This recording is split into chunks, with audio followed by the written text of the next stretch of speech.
ദാമ്പത്യം അല്ലെങ്കിൽ കുടുംബജീവിതം അത് ഒരു അനുഗ്രഹമാണോ അതോ ഒരു കെണിയാണോ? ഇതൊരു പ്രശ്നം പിടിച്ച ചോദ്യമാണ്. ലോകത്തിൽ 1/3 സ്ത്രീ കുടുംബത്തിൽ ഏതെങ്കിലുമൊക്കെ തരത്തിലുള്ള പ്രശ്നങ്ങൾ, പീഡനങ്ങൾ അനുഭവിക്കുന്നു എന്നാണ് പഠനം. നമ്മുടെ രാജ്യത്ത്, ഇന്ത്യയിൽ ഏകദേശം 29% സ്ത്രീകൾ ഇപ്രകാരം കുടുംബത്തിൽ പീഡനങ്ങളും ബുദ്ധിമുട്ടുകളുമൊക്കെ അനുഭവിക്കുന്നുണ്ട്.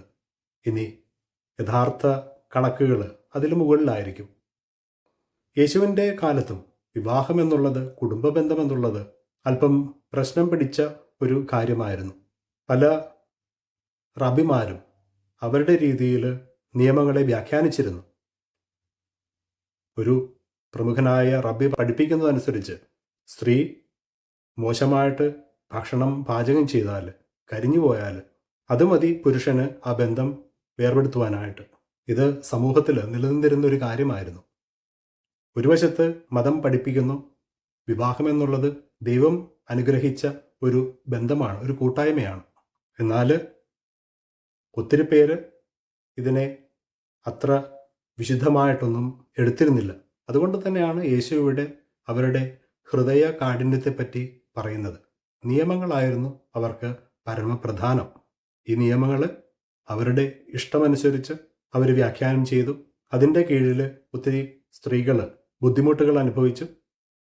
സ്ത്രീകൾക്കൊപ്പം കുട്ടികളും. മോശ വഴി ദൈവം നൽകിയ നിയമങ്ങളെ തെറ്റായിട്ട്, മനുഷ്യത്വരഹിതമായിട്ട് പ്രയോഗിക്കുന്നത്, അതിന് യേശു എതിരായിരുന്നു. അതുകൊണ്ട് തന്നെ അക്കാലത്തെ മത നേതാക്കൾക്കെതിരെ യേശു ശക്തമായിട്ട് പ്രതികരിക്കുകയാണ്.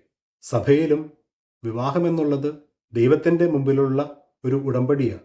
ദൈവമാണ് ഈ ഉടമ്പടിയെ അനുഗ്രഹിക്കുന്നത്, ആശീർവദിക്കുന്നത്. ഈ ഉടമ്പടിയിൽ ദമ്പതികൾ സന്തോഷത്തിലും സന്താപത്തിലും ആരോഗ്യത്തിലും അനാരോഗ്യത്തിലും വിശ്വസ്തത പ്രഖ്യാപിക്കുകയാണ്. അതായത് ഇവരുടെ ജീവിതം ഇവരിനി ഒന്നു ചേർന്നാണ് രൂപപ്പെടുത്തേണ്ടത്. എന്നാൽ ഈ കൂട്ടായ്മയിൽ ഒരാൾ വേദന അനുഭവിക്കുമ്പോൾ, അല്ലെങ്കിൽ ഒരാൾക്ക് മറ്റൊരാൾ വേദനകൾ മാത്രം സമ്മാനിക്കുമ്പോൾ, അത് ആ ബന്ധം ഒരു അനുഗ്രഹമല്ല, അത് നല്ലൊരു ദാമ്പത്യവുമാവുന്നില്ല.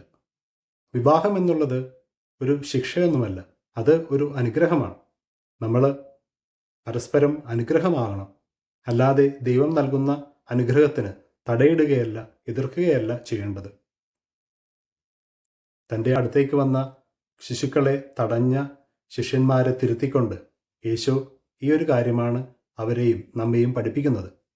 അക്കാലത്തെ മത നേതാക്കന്മാരെ പോലെ തൻ്റെ ശിഷ്യരും ഇങ്ങനെ കഠിന ഹൃദയർ ആകരുതെന്ന് യേശുവിന് നിർബന്ധമുണ്ടായിരുന്നു. അവർ ബഹുമാനത്തിൻ്റെയും നീതിയുടെയും സ്നേഹത്തിൻ്റെയും ഒക്കെ പുതിയ ഒരു സംസ്കാരം സൃഷ്ടിക്കേണ്ടവരാണ് എന്നായിരുന്നു യേശുവിൻ്റെ സ്വപ്നം. നമുക്കും നമ്മുടെ ജീവിതത്തിൽ ചില കാര്യങ്ങളിലൊക്കെ മാറ്റം വരുത്തുവാനായിട്ട് സാധിക്കും. ശരിയാണ്, നമ്മുടെ ചില മൂഡുകളിൽ, ചില അവസ്ഥകളിൽ നമ്മൾ ചിലപ്പോൾ മോശമായിട്ടൊക്കെ പെരുമാറും, സംസാരിക്കും. ഇവയൊക്കെ സത്യത്തിൽ നമ്മുടെ ബന്ധങ്ങളിലെ ശക്തിയും സ്നേഹവുമൊക്കെ നശിപ്പിക്കുകയാണ് ചെയ്യുന്നത്. അതുകൊണ്ട് തന്നെ നമ്മുടെ കുറവുകൾ, തെറ്റുകൾ തിരുത്തുവാനായിട്ട് നമ്മൾ ശ്രമിക്കണം. കൂടുതൽ മനുഷ്യത്വപരമായിട്ട്, നന്മയിൽ പെരുമാറുവാനായിട്ട്, നമ്മുടെ വാക്കുകളെ അതിനനുസരിച്ച് രൂപപ്പെടുത്തുവാനും നമുക്കാകണം. സ്നേഹത്തോടുകൂടി, ബഹുമാനത്തോടുകൂടി നമ്മുടെ ബന്ധങ്ങളിൽ നമ്മൾ ഇടപെടുമ്പോൾ നമ്മുടെ ജീവിതം, നമ്മുടെ ബന്ധങ്ങൾ, നമ്മുടെ കുടുംബം ഒരു അനുഗ്രഹമായിട്ട് മാറും. ഇങ്ങനെ സ്വയം തിരുത്തുന്നതിന് എളിമ ആവശ്യമാണ്. അതിന് ദൈവം നമ്മെ എല്ലാവരെയും സമൃദ്ധമായിട്ട് അനുഗ്രഹിക്കട്ടെ. ആമേൻ.